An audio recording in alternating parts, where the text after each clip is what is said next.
Morning everybody, welcome to Advanced Credit Union's AGM. My name's Jackie Littlewood, I work for the trade body, ABCUL. I'm just going to go through some housekeeping this morning with you. So the system that we're using this morning is GoToWebinar. All members that are linked into the system are in listen-only mode. You are able to ask questions throughout the AGM. And this is through your control panel on the top right hand corner of your screen. The control panel may close at intervals throughout the AGM. So if that happens, just click on the red arrow and it will bring the panel back out again. So within your control panel, there is a question tab. If you just click the arrow at the side of the questions, it will bring a box out for you to type your questions. You can type questions at any time throughout the meeting and we will pick them up intermittently and feed your questions to the panel after each section. So anytime you want to ask a question, if you go to your control panel, down to the questions tab, and just type it in there and we will pick it up. That's how it looks. So you put your question and then we'll reply to it with either just a comment or we'll come to this later. We'll be doing some electronic voting this morning throughout the AGM, so I'll just hold a test vote so that you can all get the feel of how the polls work. So how is the weather with you this morning in your area?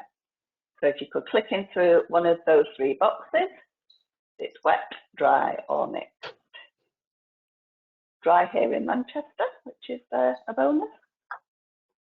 So if you could just click into one of those three buttons on your device. If you're using an Android phone or an iPhone, the questions won't be written as a question, it will just be a question mark.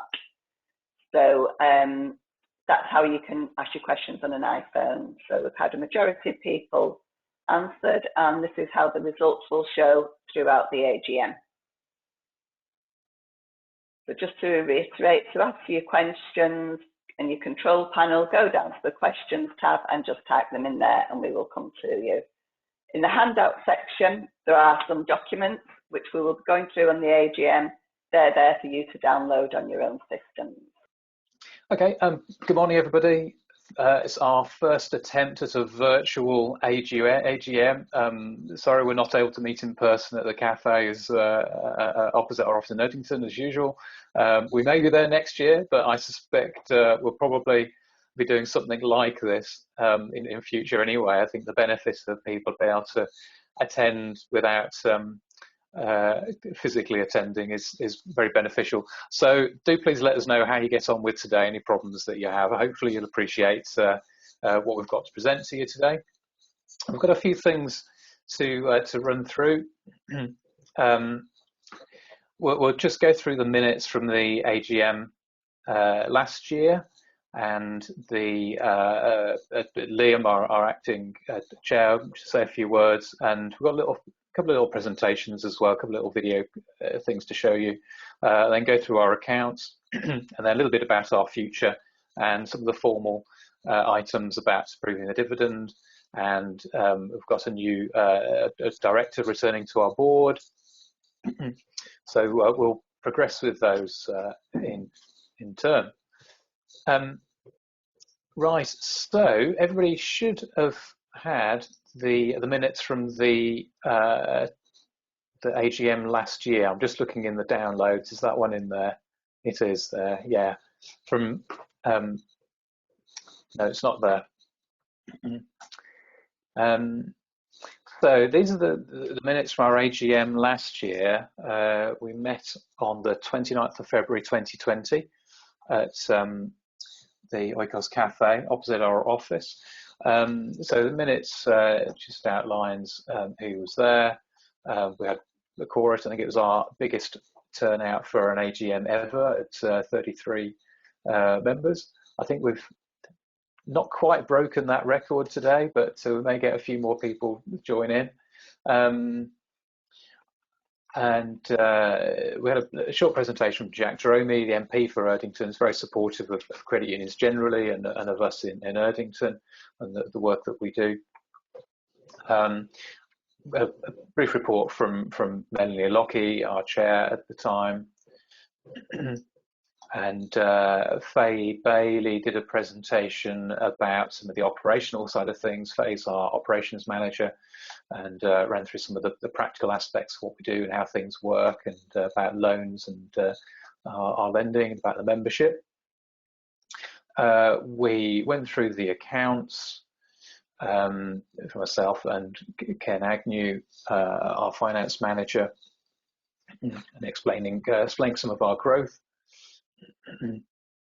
And the auditors, we had Hallidays were appointed as auditors last year. They've done it for a number of years, and they've done the audited the accounts for this year as well. We did a 1% dividend last year, and we also outlined some of the things that in February 2020 we had in mind for what would happen in 2020-21. In reality, COVID-19 came along and the rules went straight out the window and everything changed. But even at 29th of February, we weren't all that clear about what the future was going to hold. And we re-elected 3 of our long-standing board members on a sort of 3-year cycle: Melanie, Pat, and Jackie. So the copy of those minutes are in your handouts. You should have that available to you in the pop-outs on your screen. It's also on our website. If we go to our website /AGM, and all the documentation is there. So if anybody has any questions about those, you can raise your hand or tap into the question box, and we will answer your questions if we can. I had one question pop up just about membership for attendees for the meeting. I presume for the meeting today. So for the meeting today, we've got 28 people logged in. We have lost 1 or 2 actually. We did get up to 30. So I'm anticipating that people may have some connection issues, so may well be joining back on again. So that will vary a little bit. Our quorum is 15, so we're well in excess of that for today, but we are slightly lower than our 33 that we had last year. Has anybody got any other questions? Otherwise, we'll move on to the poll, just to confirm that everyone's happy with the minutes from last year. It was just a question from Jackie about being correct. Okay. Shall we move on then to agree the minutes of last year's AGM as a true record? Again, it's just as before. Yes, no, or abstain. I didn't attend.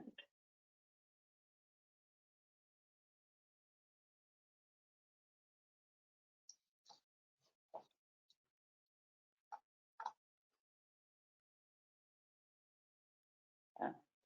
87% of the attendees have answered, 91%. Oh, 88%. Going backwards. So we're 88% Phil. Gone above, up to 92%. Okay. Now.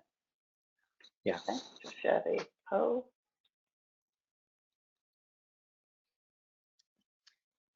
Okay. Thanks so much for that, everybody. We'll take that as carried, and accept last year's minutes as a true record. I appreciate this is a bit of a new experience for us all. So if you do have any issues with pressing the buttons and or dealing with the polls there, then ask us a question about that, and we'll try and help out if we can. Right, now next we have something we've not done before. Emily deals with our development, has been talking to some of our members and asking them about the last year or so, and what have we done for them, how have we helped them out, and that sort of evolved it really into a little bit of a presentation about a bit of a summary of our year. So we're just going to play for you a quick 2-minute video, just summarising the year, plus some comments from some of our members.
Right. Okay. I think we've caught up again. I hope everybody could see the video. It's always really encouraging when you hear some of the stories about how people's lives are being improved and affected by being part of a credit union. Just the simple thing about being able to save regularly and us making it easy to do that, and also being able to borrow when people need it. We end up talking a lot about credit union as being about the money side of it, and that's what make it work. But really, it's about the membership and our members and how we can improve their lives. That's what the purpose really is. Next, I just want to hand you on to Liam, who's the interim chair of our board, just to say a few words, and then we'll move on to a presentation about from Sam, our credit controller, to talk about how we support people who get behind on their loans. So I'll just hand on to Liam. Thanks, Phil. Welcome all. It's my pleasure to be here today in my role as the interim chair of Advanced Credit Union.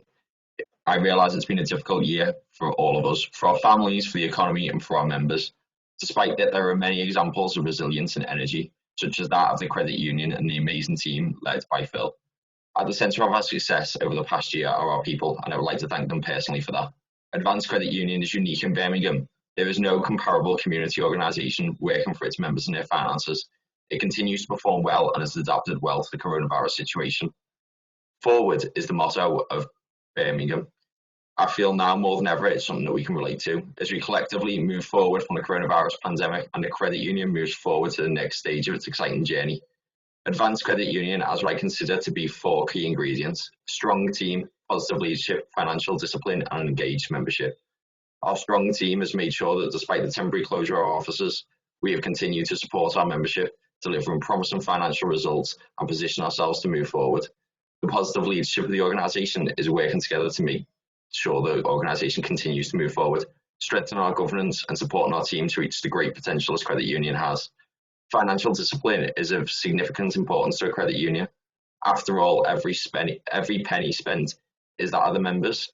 Through our strong financial controls and discipline, we have continued to support our members responsibly and work with them to reach their financial aims.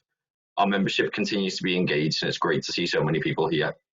Phil and the team are harnessing those ingredients, the strong team, a positive leadership and financial discipline, and engaged membership today to continue the growth of our credit union and continue our ability to support our members. There are really positive plans in place to expand the team and grow the credit union to better support our membership across the whole of Birmingham. And together we can continue to make the positive impact on the day-to-day lives of our members. And I just really want to take that opportunity to thank the team for the work they've done over the past year. Thanks, Phil. Okay, thanks, Liam. That's great. Right, just move to the next screen. Right, am I sharing screen? Yes, I think I am. So just a little summary of some of the things that happened during the financial year. One of our focuses was around the operational capacity. And some of you, it seems like a long time ago now, but some of you would have enjoyed the benefits of our improved internet banking. And some of you may have come across Emily as part of a development role with us. We soon headed into lockdown, so everything turned virtual, but we did manage to get out and meet some people. Internet is absolutely key for us right now and for the future. So some of you would have enjoyed the free Wi-Fi we've got in our office in Erdington.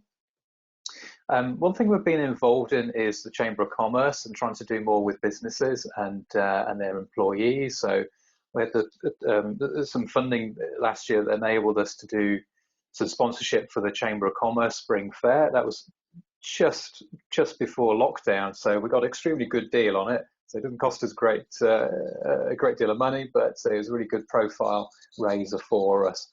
And then, of course, COVID hit and all the rules changed. And we unfortunately had to close our customer counter.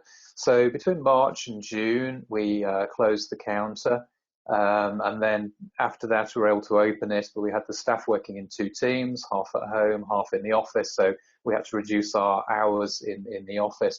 Unfortunately, again, back in January this year, we're back home working again, and we're keeping an eye on things and hopefully be able to get the office back open again soon. One thing I will touch on again in a minute is the introduction of open banking. That's made things a lot easier for us to be able to deal with the loan applications.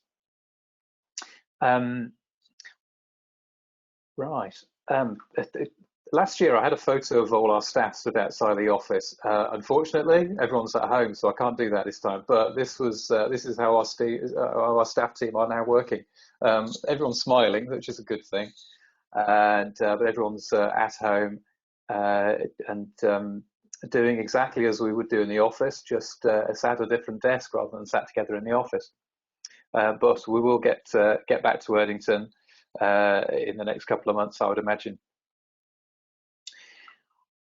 The next thing I want to do, as mentioned earlier, is to hand on to Sam, a little presentation about the work that she does supporting our customers.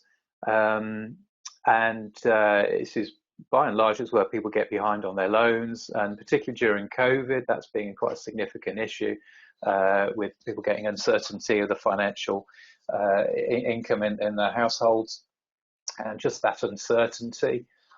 So Sam just got a little presentation now, just talking through how she's been dealing with that. Okay, thanks, Jackie. Good. Hello, my name is Sam and I work at Advanced Credit Union as a Credit Control Officer, working with our members who experience difficulties with their loan repayments. Since March 2020, COVID-19 has affected many of us in many ways, emotionally, physically and financially. Advanced Credit Union adapted to a new way of working, with staff working from home when the first lockdown was announced on the 23rd of March 2020. Keeping our members and staff safe was our priority. As a credit union, we wanted to reassure and support our members at this difficult time. We plan to keep the credit union working normally with minimal disruption. The main message that Advanced Credit Union wanted to get across to our members was that we are here to help. We understood from the very beginning that some of our members would be in financial distress due to COVID-19. As a credit control officer, my main aim was to help our members and work with them to reduce some financial pressure. I helped members who had a variety of circumstances, from members that had been furloughed to members who had children at home with the schools being closed, this resulting in increased household costs such as food and utility bills. Some members lost their job as a result of COVID-19 and found themselves having to contact the benefits office for the first time in their lives, leaving them having to wait for their benefit claim to be assessed. My main focus as Credit Control Officer was to help and reassure our members with dignity and seek to understand the situation they had found themselves in. We worked together to find an affordable solution for them. For some members, making any payment at all was impossible at this time. Again, I listened with empathy and we worked together to arrange a payment freeze. During this period, 11 members were helped with a short-term payment freeze to improve their financial situation when it was most needed. A payment freeze for a short period of time took some pressure off the members and gave them reassurance that they would not receive any arrears phone calls or letters from us. It also gave me reassurance that the member was doing all they could to repay back their loan with when their financial situation had improved. Our message to all of our members is that we care, we understand, we want to help, and we can work together to find a solution. As Credit Control Officer, I fully understand how difficult it can be to speak to somebody when your household income has been reduced, resulting in you being unable to meet all of your financial commitments. Establishing communication with our members is key, as I can then work with them to find a solution that helps them. I am pleased that I have been able to help our members who have needed my help and support during this difficult time, and I look forward to continuing to work with members that may need my help in the future. The message that I want to get across to all of our members is to please contact me if you are experiencing financial difficulties, and we will work together to find a solution. I want to help. Thanks very much, Sam. I hope that was useful and interesting for you, a little insight into a really important aspect of what we do. Nobody knows what's going to happen in the future. People sometimes borrow from us and circumstances change, and of course COVID, quite significant changes affected people sometimes for the first times in their lives.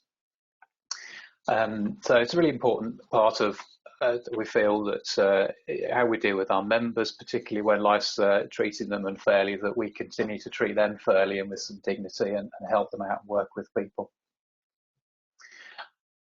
I just wanted to run through a couple of things on our performance during the year, and it's not just about the money. It's also about the membership. We've got 1.8 million people that live in our common bond area, so we're just touching a fraction really of how many people we could have as members of Advanced Credit Union. We're slowly getting there, so please tell your friends. We've had a few, 834 I think, joined us this year as new members. And you'll probably be able to see from the slide there that from last year to this year doesn't quite add up to full 800, and that's because during the year we also have people leave us, and people move away to other parts of the country, move outside of our common bond area. Some people sadly die, and some people just choose not to stay with us, which is absolutely fine. If credit union doesn't suit people's lives at that time, then we're more than happy to help them to move on their accounts elsewhere. But the numbers are still growing. It's fairly steady, and that's plans to continue with that.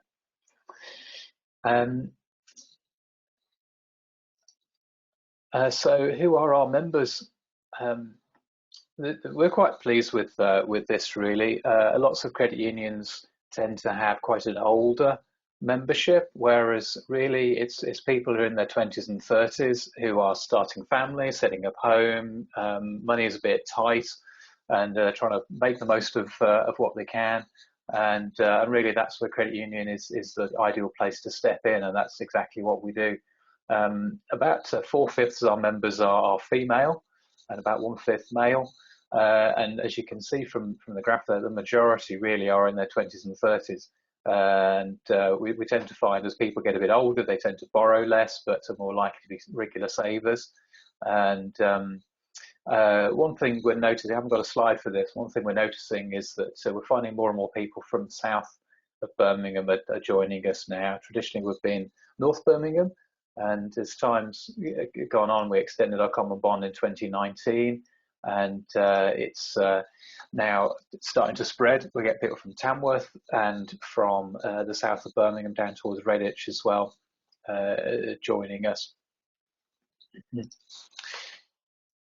One thing we've been working on this year is about loan turnaround times, and just a little graph here about how things have improved the last 2-3 years. So this last financial year, we dealt with, figures aren't quite bang on here, but there's a few missing, but it's about 10,000 loan applications that we get in during the year. And our aim really is to turn those around within about 2 days. And so the yellow box is the one to watch. It's got 927.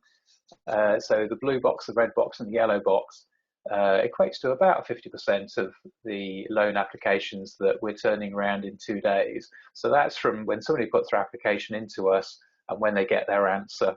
And we're doing about 2,000 of those during the year on the same day.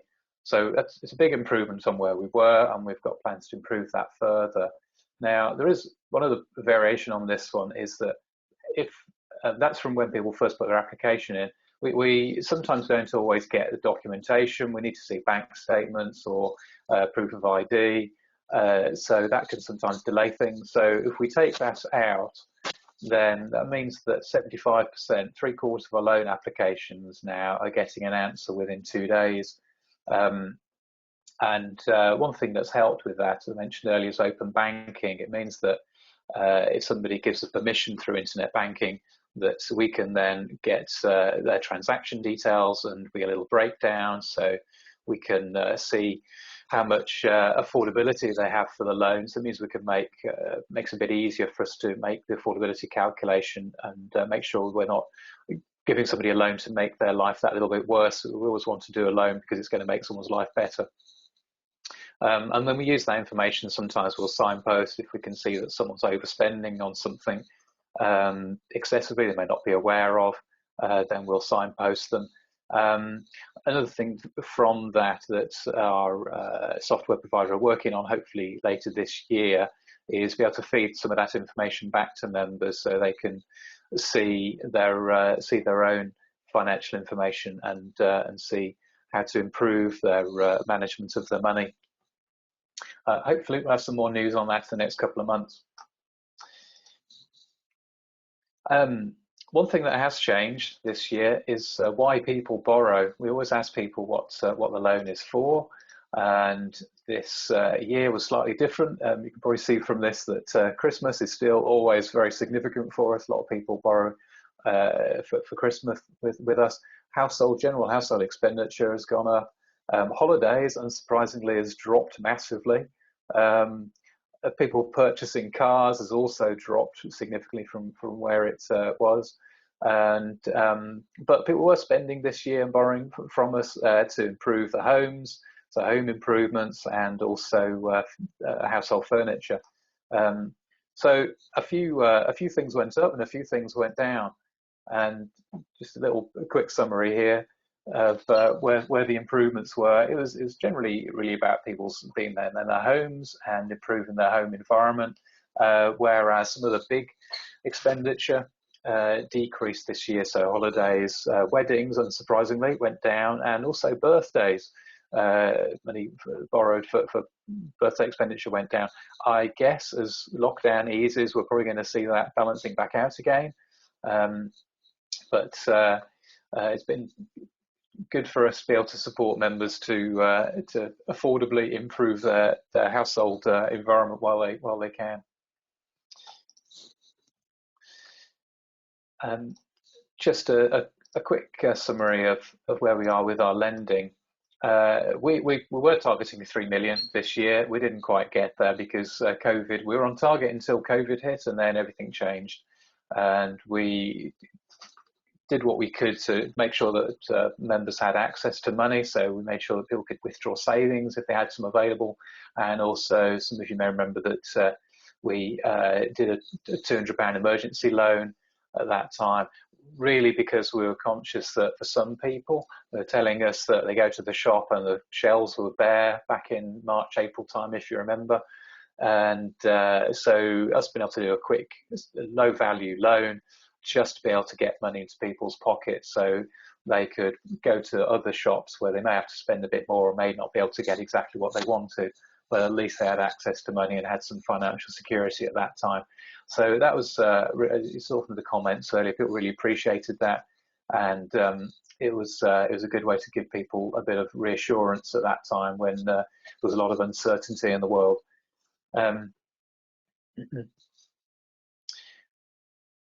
And so consequently, that even though our loan, total number of loans that we did last year was slightly different, the actual income we had from that went up slightly, and that's really down to prudent lending decisions and tight management from us, and also we heard earlier from Sam about how she talks to people and make sure that we can try and keep their loan on track where we can, and make some arrangements with people where necessary. Okay, now I'm not sure if we have any questions particularly. I don't think I have any. There's one that's just been put in the chat. So, in light of the pandemic, will the credit union be taking a favourable, flexible view towards debt consolidation? Right.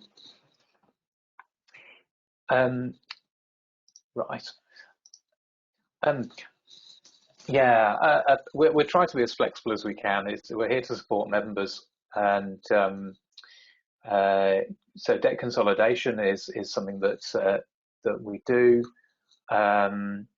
It's really looking at affordability and make sure we're not going to put somebody in a worse state than they were in before. So we take a bit of a flexible approach on that. I hope that answers the question. Yeah, there was another, just on one of the slides as well, Phil, earlier on. So just out of interest, why are some members under 18 years of age on the last slide? So I think it was one of your financial slides. Right, let me just check back.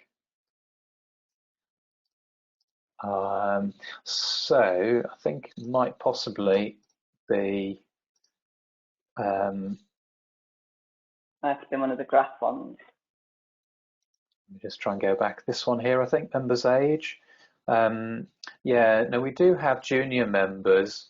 So we do get some members that are joined literally from birth, and their parents will put money away for them as a way to start them saving. So we don't lend to anybody under the age of 18, but we do encourage everyone to save, including juniors. I think that probably explains why we've got a fairly small number, but there are some members there who are under 18. Technically, they're not members, but they do have an account with us. Thank you. That's all the questions in at the moment. Okay, let me just jump ahead again. Right, okay. Shall I hand over to Ken? And Ken will just talk through the accounts. Certainly. And I'll mute myself. Thanks, Phil. Morning, everybody. Falls to me to do the boring bit and tell you about the accounts. Now, as an accountant, looking at this balance sheet, it's very healthy indeed, and you'll see the figures at the bottom. But it's grown in the year by £600,000, which is almost £600,000, which is a very healthy rate of growth. And there are two key items in that. Firstly, that the members' shares have risen by £545,000, which is terrific, really. If you, Phil gave you the membership numbers earlier. That's £100 per member has been saved over the year. So our members ended the year £100 with £100 in savings on average more than they started with, which is really terrific. And the other thing that's happened is that debtors have actually reduced. So you'll see that they've gone down from about 1.4 million to 1.2 million. And so that means that our members in general are saving more and borrowing less. And that's been an overall effect of the COVID crisis, and that's the way it's affected us. So, Phil, if you could go on to the next slide. There you are. Now, so this graph shows you the movement across the year, and the green line is your shares, members' shares. So they took a dip in the beginning of the year towards Christmas, which you'd expect because people withdraw money at Christmas to pay for Christmas. But then since then, it's just soared upwards, and the savings have gone up and up. The orange line is the amount we've lent out to our members in loans, and you can see that rose again at Christmas, and we had a very good Christmas for lending. But since then, it's declined consistently. A little jump in July, where some people managed to get away on holiday, but otherwise it's just declined through the year. And the result of that is the blue line, the cash line, has started at 1.8 million and gone up to 2.6. It's risen by over £750,000, so an extra £750,000 in our bank accounts as a result. Normally, we would want the orange line to follow the same trajectory as the green line in general terms, and so the effect of COVID is that those two lines have diverged, and our future plans must include getting those back to following the same kind of trajectory, with loans obviously below shares, but following the same kind of line. So if we can go to the next slide. Right, every year we like to show you how we're doing against our regulatory requirements. So the key one that the FCA and the PRA are very, very interested in is our capital assets ratio. And that's a measure of how much of the company's own money it holds in relation to its total assets. And it must be above 5%. Otherwise, the PRA get very interested in us and start taking a very keen interest in how we're doing. We're very, very comfortably above it. It's at 9.9%. It's a slight fall from last year when it was 10.1%, but that's mainly because of the excellent performance in savings by the members. We're having to make more profit to keep up with the value of your assets. But that's a good thing. It's a tiny drop, 10.1 to 9.9%. We're very comfortably happy with that.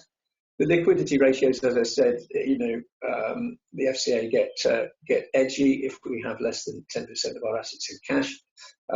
You can see that it's 74% in cash overall, and it's 88% if you exclude the attached shares.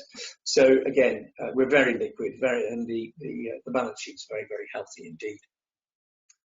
So the next slide then.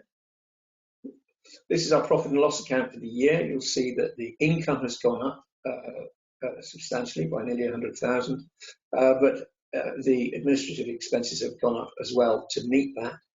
A lot of that is to do with the fact that we've had some grant income in the year, which we only draw down from the grants when we spend it. So there's an equal and opposite effect. of more spending from the grant income and the income coming in. We've made very similar profits to last year as we expected to, and we've paid a little less tax because we've had a little less in the way of bank interest. So again, a solid performance in terms of both profitability and percentage profitability. Very comfortable with that. Next slide will show us the income. And the income on members' loans, as Phil said, is up on the year. And that's actually because although we loaned less money, marginally less money, we loaned a lot more in the first half of the year than in the second half of the year. So we got the full year effect of the interest on the loans in the first half of the year, and we didn't feel the reduction in lending in the second half of the year in the current year. The challenge is now that because we're starting with a much lower loan book in the 2020-2021 year, that loan interest will now be lower than the 2020 year in the current year. The current year is where we'll feel the pinch of the COVID, of the reduction in lending because of COVID. Bank deposit interest is down because bank interest rates are down across the board, and they've got worse since. So very mean banks are paying us 0.1% of on our savings, which is very poor. Other things are more or less the same, except grants released, which is grant income we get both from the Oak Foundation, a little from Birmingham City Council, both in terms of sponsoring the show we did with the Chamber of Commerce, and the rates relief grant that everybody got because of COVID.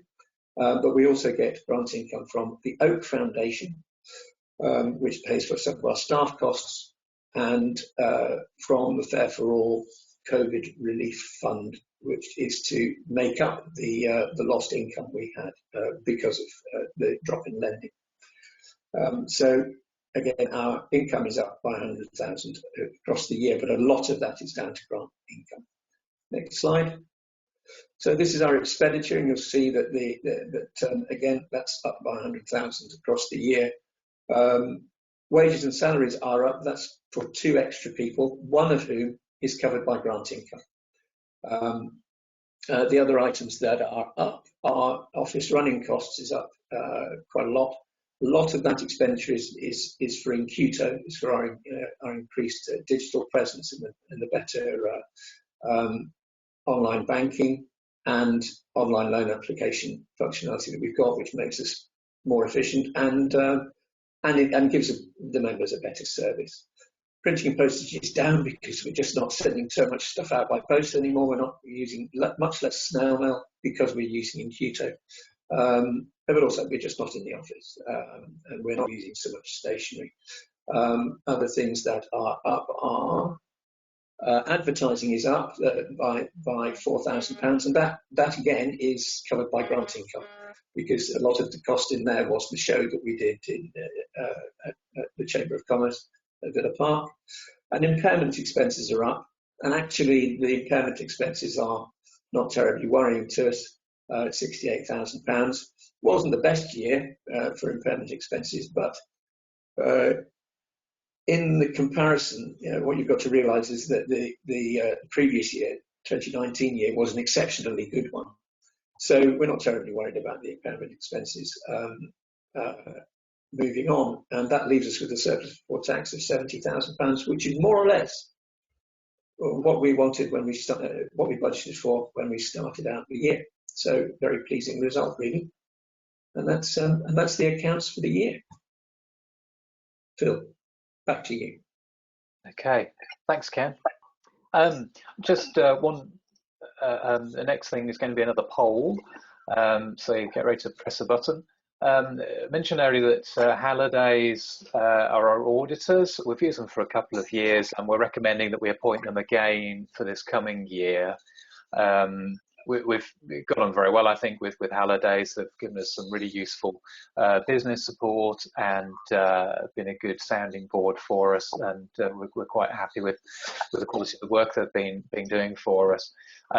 So, Jackie, can we pull the poll up for that? And our recommendation is that we reappoint Hallidays as our auditors for another year.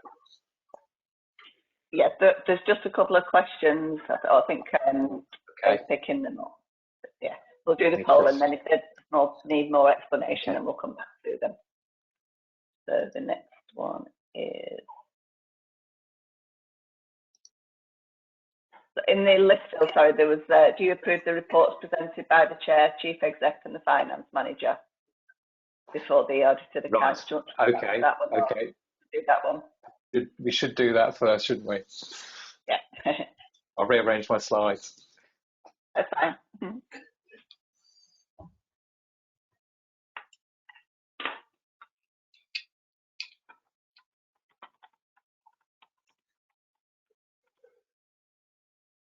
So we're up to 8% okay already.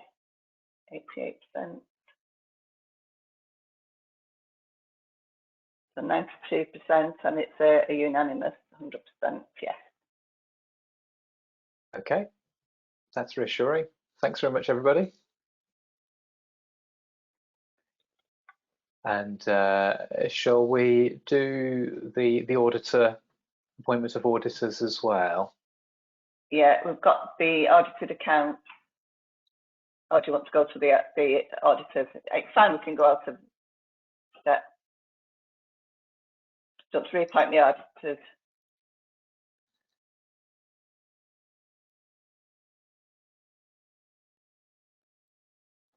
Sorry, Phil, which poll do you want me to launch? Sorry, for the appointment of auditors? Yeah, appointment of auditors.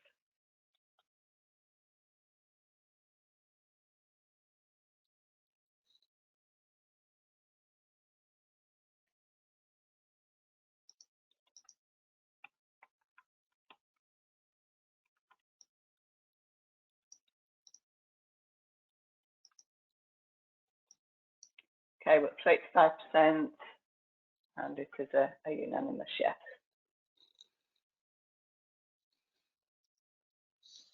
%.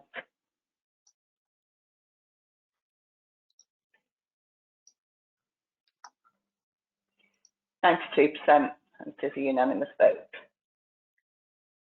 Okay.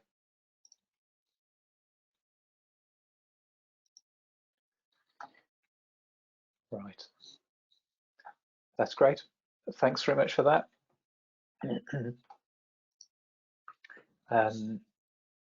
Right. And the next thing is give me another poll. Approval of the dividend. We've for the last 4 or 5 years we've done a 1% dividend, and because of the impact really of COVID and how that's affected our lending and income and our dependency on some grant funding to support things, with proposing that we reduce the dividend to 0.5%. We thought it'd be good to still reward our savers, but also we're conscious that we need to be keeping a bit more in reserve.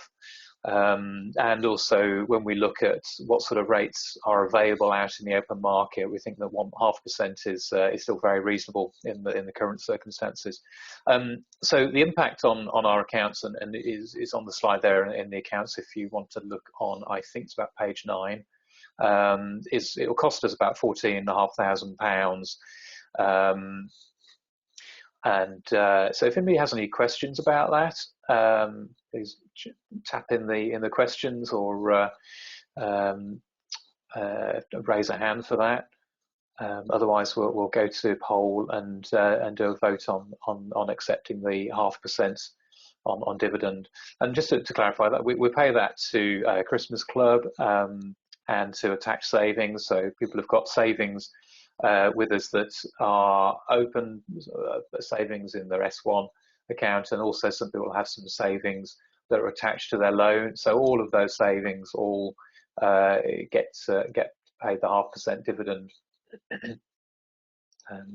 I can't see any questions pop up, so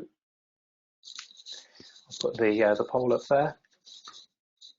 Just a couple of explanations needed, so before we go to do the poll for the audited account.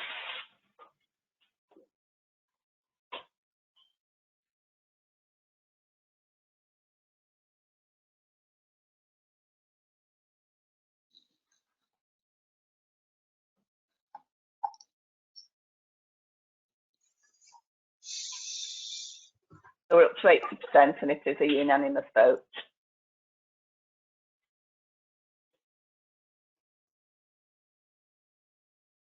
%92%.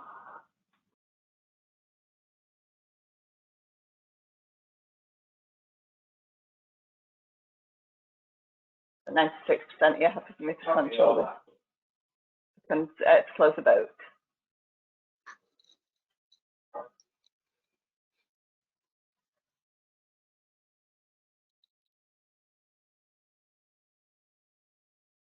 Okay. So it's just 2 questions there still. So the travel and subsistence and the impairment loss. Let me just pop questions out. Okay.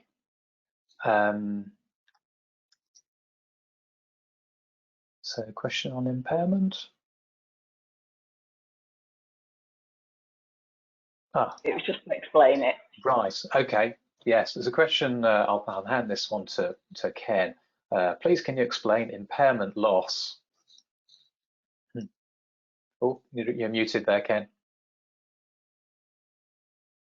Impairment loss is a combination of 2 things. It's the value of the increase across the year in the bad debt provision. So when we lend money to people, when they fall into arrears, we do some quite complicated mathematics on this, but basically, if we have people in arrears, then we will provide for them, provide for the possibility that they may not repay that loan. And that comes off as an expense in the profit and loss account. And also there are people during the year who don't repay. So we will take a view on individual loans that are over 12 months old and haven't received a payment and write those off. So it's a combination not only of the write-offs themselves, but an increase in the provision across the year. So it's in order to ensure that we don't have a shock one year and have to write off a load of debt that's never going to get repaid, and have a sudden unexpected expense for the credit union. So that's what an impairment expense is. It's calculated very carefully. It's calculated against some very stringent rules set by the regulators. And in fact, we provide a little bit more than the regulators demand in order just to be prudent and safe. So that's what it is. I hope that helps. Okay, thanks, Ken. There's another question as well from Lorraine in relation to the debt, and we are extremely responsible in ensuring members don't get deeper into debt. But because of the pandemic, some people may be in sort of exceptional circumstances, and so do have criteria to help those who've fallen victim in the global disaster and now deeper in debt and in desperate need. I think we kind of do that already. We've always got an open door, and particularly during the pandemic, we're all ears really. We want to try and understand people's situation, and we'll support them in whatever circumstance they're in.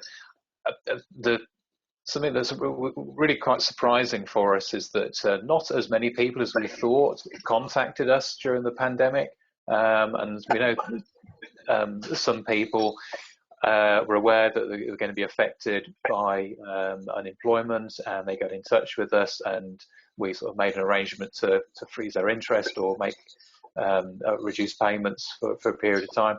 And I know in some circumstances people very quickly got another job and carried on. But I think for us it's a matter of communication and being flexible, be able to understand people's situation and try and be as adaptable as we can to fit in with the circumstances that they're finding themselves in. So I hope that answers the question.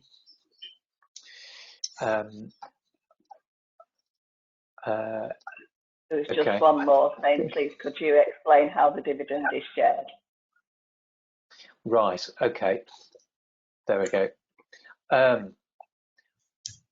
Yeah, so for all of the savings through the year, the system sort of works out an average over the 12 months from October 1st of October 2019 through to 30th of October 2020, and 30th September. I'm getting confused on time. 1st of October 2019 to 30th of September 2020.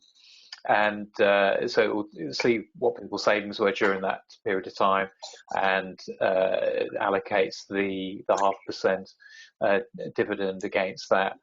So if somebody leaves us before we pay the dividend, then they would miss out on getting the dividend. But so we often find that even though we've budgeted for £14,500 this year, it's likely to be slightly less as a total cost to us. It's never more, so that is the maximum that would come out of our accounts to pay the dividend. So I hope that answers the question to Marie. Okay, am I missing any more questions? Is there anything else that's cropped up there? Yeah, I think we're all covered now. Thank you. Okay, right, good. Very good, thank you. So have we got? So have we done the poll? We did the poll for audited accounts, or do we? No, we need to do that one. We need to do that one, right? Okay. I've lost track here. So we've done the. Done the dividend. We've done the dividend. And okay, the auditors. So just the audited accounts next. It's just the audited accounts, okay. yes, before we're going to the election. Okay. Okay. I'll just launch that for you. That's great. Thanks, Jackie.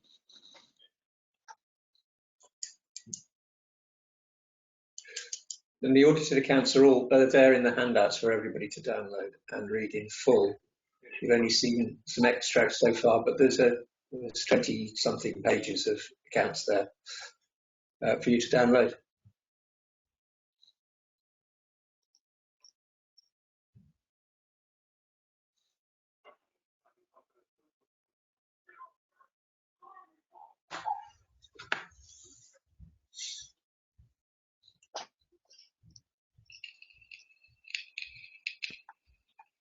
So we're up to 79 to 83%, 87%. See if it goes up to the 90. But it is a unanimous vote.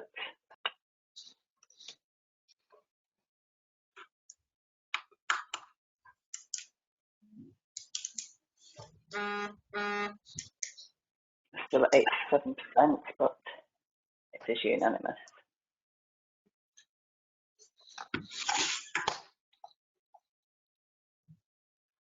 %, 91%, there we go. It's a unanimous yes. Okay. That's great.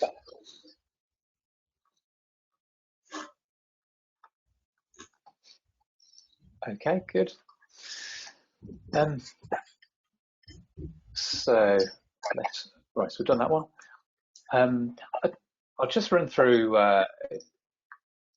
next thing on our agenda, if I'm up to date and getting this right. A few words on where we're heading, what the priorities are going to be for the next couple of years. Obviously, COVID has had a bit of an impact on that and delayed things a little bit, but the world will soon get back to normal. Right, let me just do some screen sharing again. Right, okay. So there we go. That should be on. I think you should be able to see the priorities for 2020, 2022. So the big thing for us really is growing. We're trying to get ourselves in a situation where we can continue to grow and be able to reach more people in our region. We cover the whole of Birmingham, Solihull Borough, any of the B postcodes, from Tamworth all the way down to Redditch, and then we're bordered by some other credit unions in the Black Country and Lichfield to the north, and Coventry to our east. So anybody living in the Midlands region, there is at least one credit union that can serve them and their needs. So growing is where we're heading. And one thing we're doing to enable that, as we pointed out earlier, the vast majority of our members are in their 20s, 30s and 40s, and their mobile phone is where everything lives. That's where they live their lives. So we've improved internet banking. We've got more improvements to come with that, and we're getting close to getting smartphone app up and running, which make things a little bit easier again. Also working on getting some faster payments in place. One concern we've got at the moment is that if somebody does a share withdrawal, then we then have to manually process that as a batch at the end of the day. Whereas really what we want to do is for members to be able to go into internet banking, do a share withdrawal, and it just goes through pretty much immediately. So we're not far off enabling that, and that'll mean that if somebody wants to do a share withdrawal from us, they can do that 24 hours a day, any day of the week or weekend. Other credit unions that enable that tell me that about 40% of the faster payments come out of our office hours. So it'll give people a lot more flexibility to be able to withdraw their savings when they need to. Obviously, we encourage people to save, and but part of saving is you then have big things to spend on.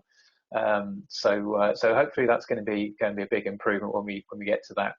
And I touched on this earlier. We're hoping that our software firm are going to be introducing a personal finance dashboard, so we'll be able to see through internet banking your income and expenditure and have a better handle on where your money's going, and then we can work on helping people to improve how they manage their money. And part of the ethos for credit unions is about financial education and helping people to be thrifty, manage the money well. The big thing that we sorted out last year, and I think we discussed at the AGM, was a second location. We've been in discussions with a landlord in Corporation Street for a new unit. Let me just try and show you the photo.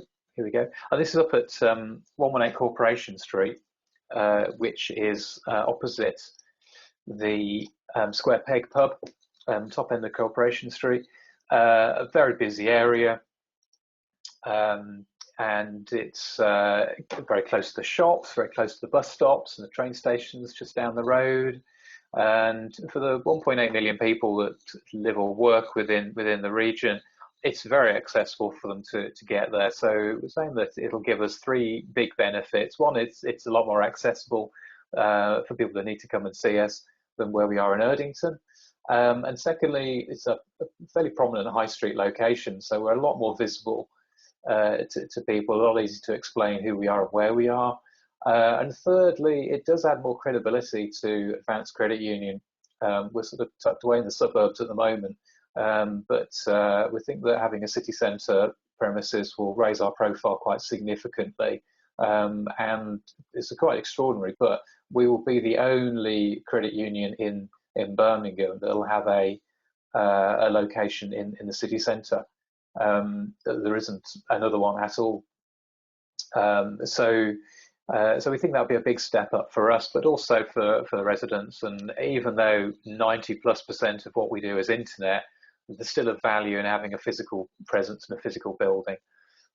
So we're hoping that's going to be a big step up for us over the next couple of months. Hopefully we should be getting that up and running. A bit of a waiting game for COVID to pan out, but we're getting closer. We're getting closer as the vaccine gets rolled out and restrictions on movement get relaxed. So we'll be heading in that direction, hopefully, fairly soon. Right. Does anybody have any questions particularly about that? Just pop out questions. No more questions. I'll just double check. There was just a question about travel and subsistence. Jacqueline's saying, is it still being looked at? Don't know whether Ken wants to come in with that one. Sorry, what was the question? I can't see his question. Yeah, sorry, the travel and subsistence I can't say it. Subsistence are identical in the figures. Is that right? Yes, it's just a coincidence. Yeah, Just yeah. a coincidence. Okay, thank you. That's all. There's no other questions, Phil. At the Okay. moment. Right. Good.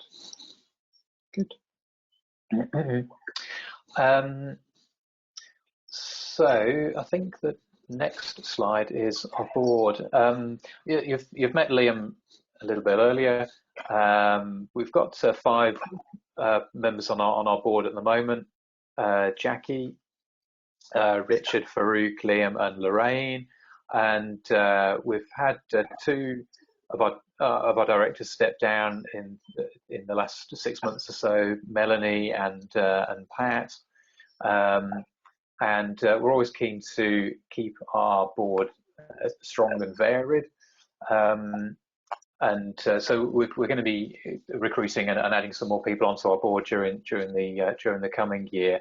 One person to bring to join our board, which will be another vote, which is, bring Joe up. Oh, there we go. I'll pop back to that last slide in a second. So Joe used to be on our board until stepped down in beginning of 2020, just before lockdown, for various family reasons, and felt best to step down. She's now in a position to join our board again, and so proposal is to vote Joe back onto our board. Very experienced senior leader in financial services, in banking and insurance, and got a good handle on the nature of credit union and the ethos and the business side of how we operate. So very keen for Joe to join our board again. So it's another poll there, Jackie, if we can bring that one up.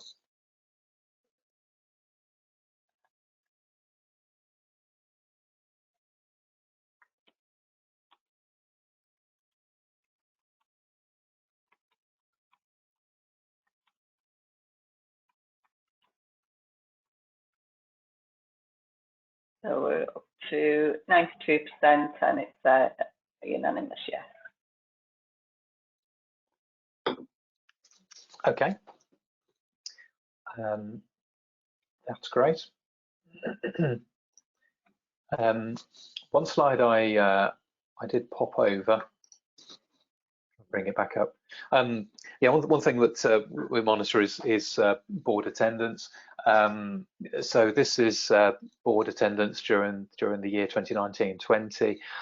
Marilyn Dixon stepped down off our board at the last AGM, which is why she didn't manage to attend so many of the meetings. And Joe, as I said earlier, because of personal circumstances, wasn't able to attend for a couple of meetings and stepped away from our board for a while, but is now rejoining. So welcome back on board, Joe. And for the rest of our board members, we had 10 board meetings through the year. Because of circumstances around Christmas, I think we didn't get a meeting every month, but the vast majority of our board members were able to make most of those meetings.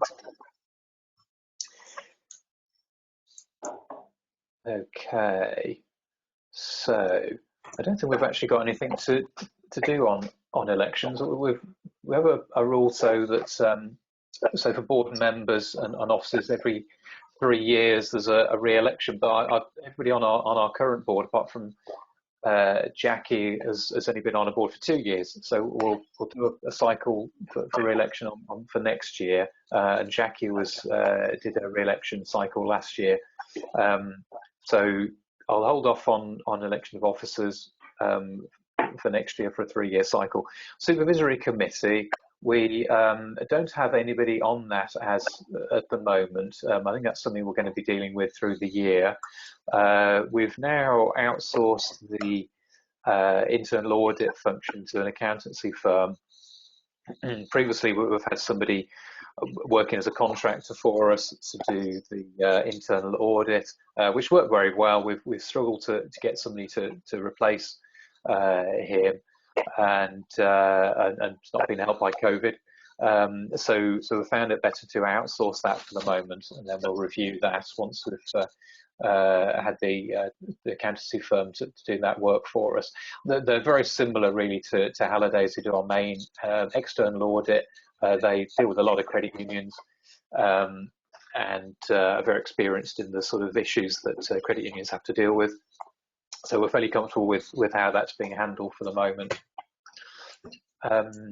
I think that might be the last slide. Yes, it is. Yeah. If anybody has any other questions, or if any of the staff or directors want to remind me of something that I've forgotten that I should have said or done, now is your opportunity, and I'll have a look back on the questions and see if there's anything that we've missed. Doesn't seem to be, but Have we gone quiet? If anybody does want to ask any questions, if they want to raise their hands, we can unmute people. If you have a specific question.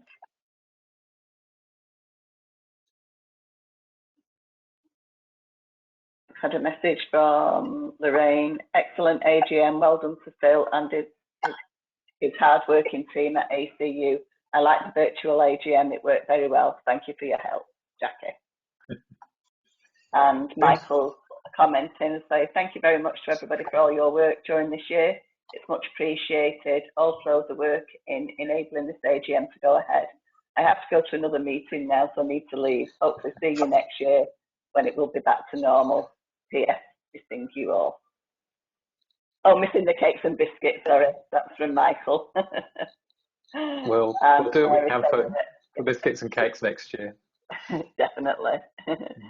Lorraine said thank you as well. Mary said thank you as well. Brilliant work, everybody. Nice to leave on a high, isn't it, for those nice messages? Yes, we'll stop there before somebody asks another difficult question. Yeah, I mean, this is the first time we've done a virtual one, so I mean, a big thanks from me, particularly for Jackie and Abcol, who've been able to host this for us. It's been a great help, and they've done lots of these with lots of credit unions across the UK. So we have been in their hands really to be able to run this today. I hope we've answered all of your questions. One of the principles and values of a credit union is trying to be as transparent as we can.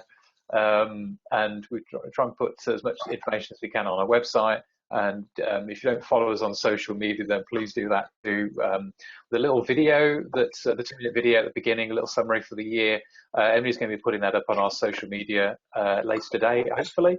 So that'll be on our Facebook and website. And if you want to, for any of the documents that we've used today, if you go to our website /AGM, and I'll make sure that everything is available there,